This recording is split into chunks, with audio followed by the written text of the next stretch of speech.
Live from Fargo and serving you on TV, online, and on the go. This is Valley News Live at noon.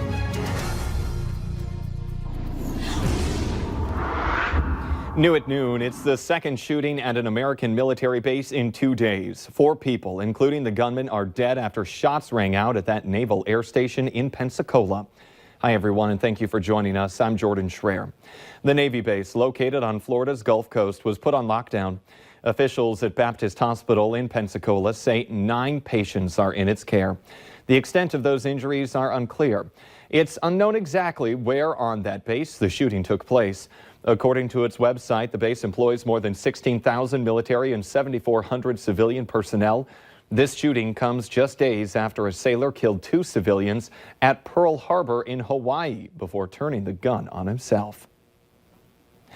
Taking that a live look outside right now, kind of cloudy out there, not too much sun, and it's really not all that warm. Granted, it's going to get colder for when we can expect it to warm up a bit before taking a plunge. Here's Lisa Green. Yeah, let's hold off on talking about that really cold air just yet. We've got a little warm up in store. Today is going to be one of those cooler days. We're looking at temperatures that are well below freezing in lots of spots. We're into the teens up in the north and east. South and west a little milder. We've seen that south wind kick in more there, and we're at 27 degrees in Jamestown. It's 20 in Fargo, 17 in Grand Forks, and only 16 in Baudette and Bemidji. So again, a cool start to our afternoon. We did have a little fog try to get going here today. That has pretty much lifted, though visibility is a little lower over by Carrington at this point in time.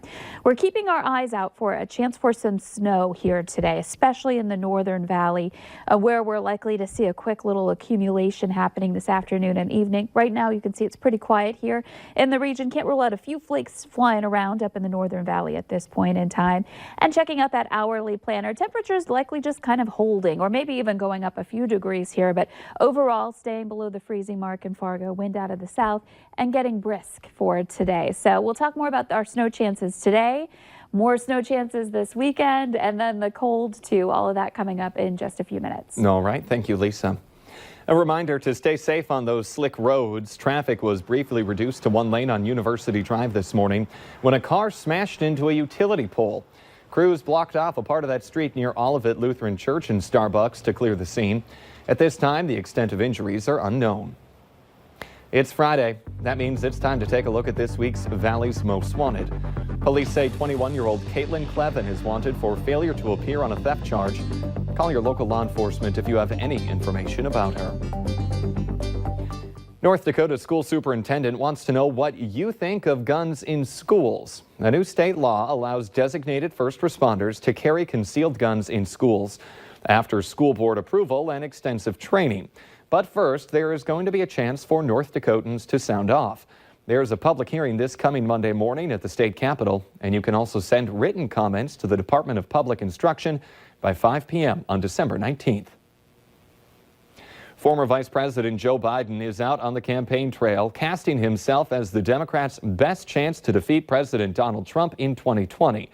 But that's all being overshadowed by a testy confrontation between Biden and an Iowa voter during a campaign stop.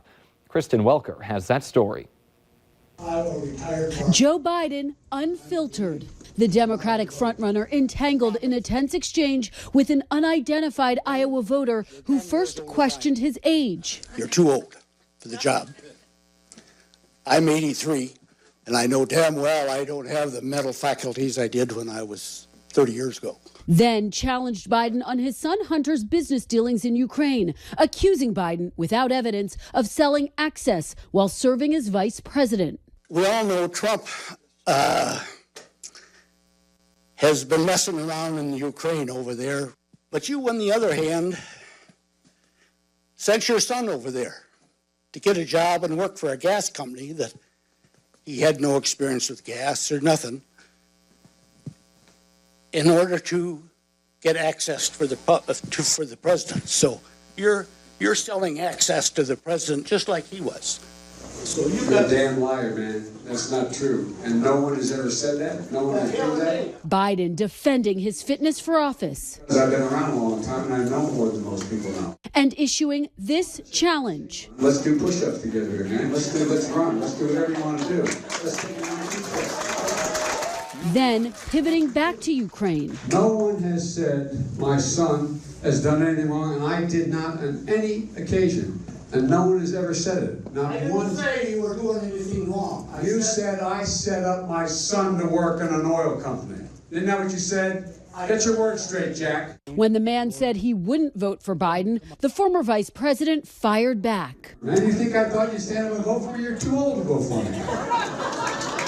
Interviewed by NBC News, the voter refused to give his name, but said he would vote for Biden if he becomes the Democratic nominee. Biden trying to downplay his reaction. No, I didn't lose my temper. What I wanted to do was shut this down. Biden's next stop for his campaign will be in New Hampshire on Sunday. In our consumer alert this afternoon, Ford is recalling more than 250,000 trucks. The heavy-duty pickup trucks are being recalled in the U.S. and Canada because the tailgates can open unexpectedly. The recall covers the F-250, F-350, and F-450. They're trucks from the 2017 through 2019 model years. The company says it has no reports of crashes or injuries. Dealers will fix that tailgate and install a new handle release switch. In my heart is a Christmas tree farm where the people would come to dance under. Taylor Swift is spreading the holiday cheer after releasing a new Christmas song. I don't think Lisa Green's impressed. Fresh off winning the Artist of the Decade award at the American Music Awards and earning 3 more Grammy nominations, Taylor Swift released a Christmas song that she hopes will join the list of holiday staples. That was the song you heard earlier, and it is called Christmas Tree Farm. Go look it up and judge for yourself. But the Bison football team is at home this weekend against the Nichols University Colonels. The game starts at 2:30 live from the Fargo Dome, and it can be watched on ESPN3. Also, don't forget to tune in for the Farmers Union Insurance Bison football pregame show. That's 1:30 on KVLY.